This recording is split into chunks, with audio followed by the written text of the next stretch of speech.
Hello and welcome to my channel once again. This is a different type of video. Some people might know I used to be a baker. I used to make cakes commercially for people, and I just wanted to use this one video to do like a compilation of all the cakes I've made previously for keeps for myself as well, so that it's easy for me to find in one place, and just for memory, and just for me to kind of appreciate how far I've come and what I've been able to do and achieve in terms of this. So, and also I just wanted to talk a bit about how I got into cake making, what that was like for me, why I stopped making cakes. So I think I started making cakes some 13 years ago, because I remember I just had my second daughter at the time. So I was on maternity leave, I was home. My husband was working away from town, so I was home alone most of the time with two kids. And I was just watching TV, and I watched Cake Boss. And I just picked interest, and I remember my mom used to make cakes for us. My mom made all our birthday cakes when I was young, and then I was like, I remember my mom showing me a few recipes, how to actually bake the cake and all of that. So I just picked it up one day and decided to bake something. I started with reviving the recipe my mom gave me at the time, and it was really nice. And then I started to develop my own recipes from there. And then just watching Cake Boss do his designs, I started taking inspiration, and I started just practicing on my own. Everything I learned, most of the things I learned by myself. I never went to any school or training for cakes. I learned by just watching YouTube videos, watching people on Instagram, and just developing it myself, practicing. I made a lot of free cakes for people, so that helped me kind of to develop my skill until people started patronizing me as well. And then I started developing a client base from there. Lots of clients, from friends to friends of friends to. Then I set up my Instagram page, Facebook page. I built a website myself, and a really good one at that as well. I really went into it while still keeping my full-time job. So I baked loads and loads of cakes, as you can see. These are some pictures I could find. There are a lot of pictures that I probably lost with changing phones, or that I didn't keep, or things that I didn't think I was so proud of and I didn't take pictures of. But yeah, it was a beautiful journey. It helped me in so many ways. I think it helped me confidence wise, that I could do something creative. I'm a creative person, so whenever I do something creative, it really helps me.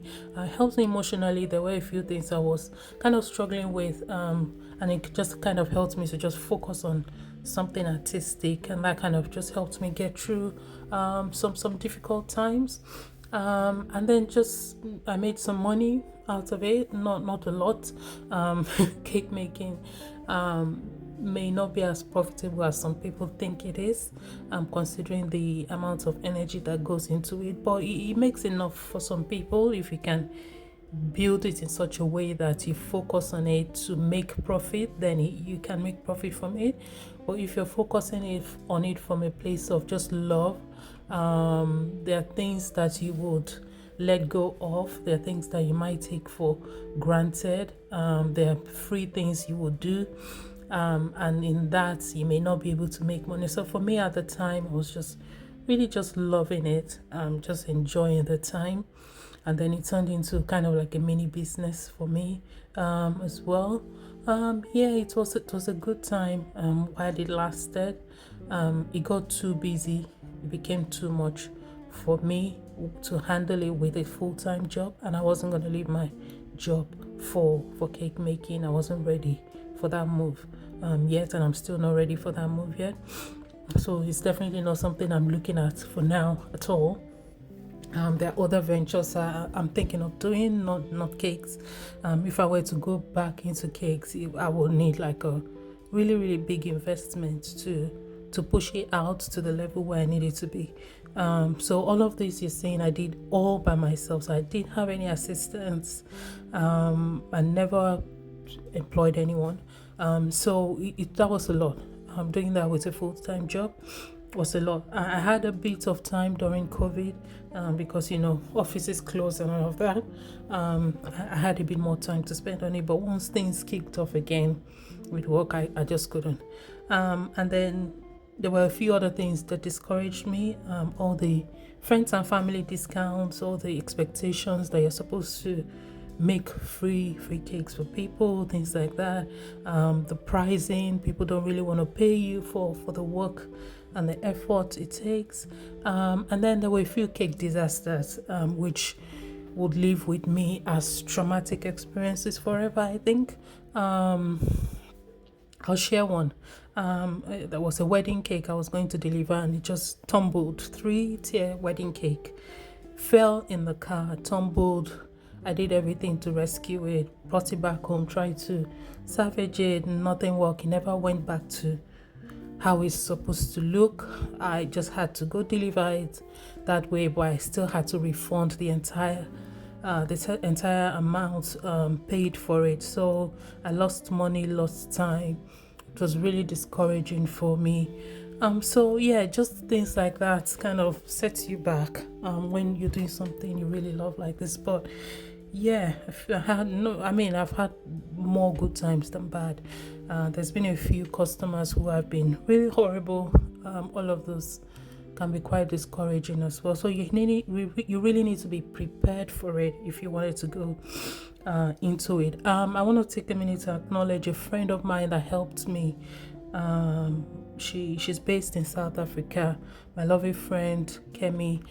When I was learning to make cakes, she spent some time on a video call with me, just taking me through some processes. I couldn't have like made my skill to get to where it is without her. We spent a few hours, maybe like 3-4 hours on a video call, and that was like a game changer for me with my skills with cake making. So she helped me, and then with that I just continued to practice. So when I say I didn't go to any school or training, yes, I didn't, but I had a friend who kind of showed me a few bits and pieces here and there, and that kind of set me on the platform that I needed to be. So I needed to say that.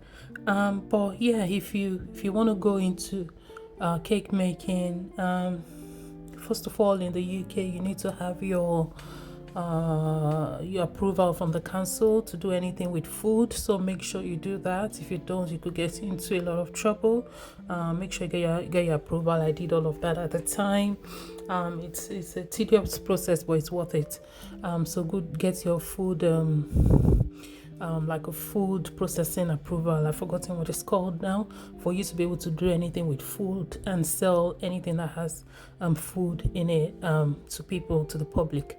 And then just go for it. Send pictures out to people. Set up your Instagram page. Even if you can't set up a website, just start with Instagram. Instagram is a good place. And then your customers will keep coming from then. And then just be sure how you want to set the business up. Do you really want to do it just for love or for a proper business? That's really important for you to know which direction you're going from the beginning.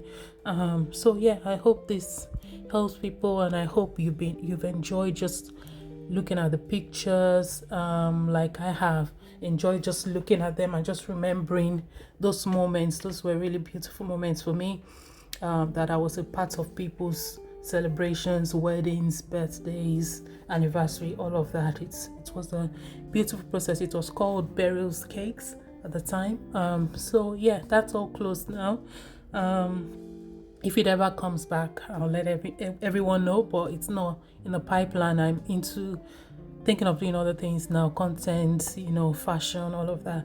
That's where I'm focused at the moment. Yeah. But it's good to just speak about this. I've enjoyed doing this video. I've enjoyed making this video. Thanks everyone for watching, and bye.